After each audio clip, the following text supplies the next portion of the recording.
কবির মরদেহ হাসপাতাল থেকে কোথায় নেওয়া হবে এবং জানাজা সম্পর্কে আমাদের বিস্তারিত জানাবেন। কবির মরদেহ এখনো পর্যন্ত বঙ্গবন্ধু শেখ মুজিব মেডিকেল বিশ্ববিদ্যালয়ে রয়েছে এবং পরবর্তীতে আসলে হয়তো চিকিৎসকরা এবং তার পরিবারের যা সদস্যরা আছেন তারা আমাদেরকে জানাবেন যে কোথায় নেওয়া হবে এবং কোথায় জানাজা হবে।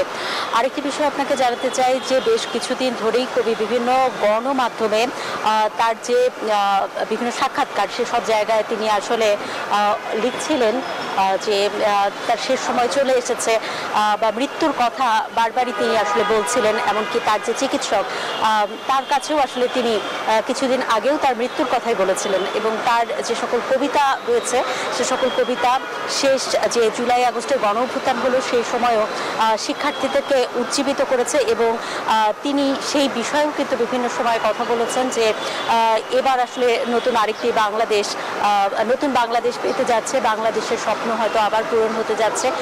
সেরকম কথাও আসলে বিভিন্ন সময় তিনি বলেছেন, যেটি গণমাধ্যমে আসলে উঠে এসেছে।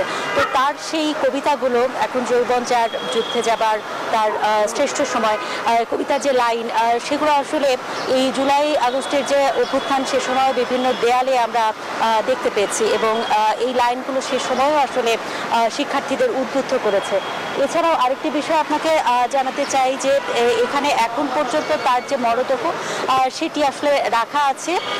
তো সেটি আসলে পরবর্তীতে কোথায় নেবে বা কোথায় নেওয়া হবে সেই বিষয়ে হয়তো কিছুক্ষণের মধ্যেই জানা যাবে। এই ছিল আমার কাছে এখান থেকে সর্বশেষ খবর।